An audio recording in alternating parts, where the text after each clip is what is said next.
The body of a 66-year-old former Auckland police detective who was killed in a shooting in Honolulu, Hawaii, will arrive in Auckland before midnight tonight.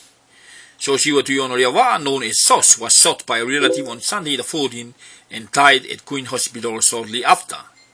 Accompanying Liava'a will be his wife Victoria and his son Joseph, who made the trip to Honolulu for the handover of his remains.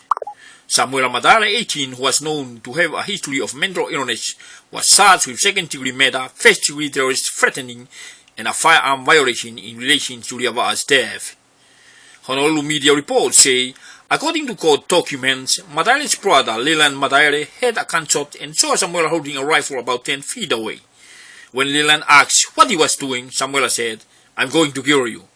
Leland said while Samuela was in the process of reloading the rifle, he ran away and left, and as he left, he saw his uncle Liava'a, who appeared to have been shot in the head.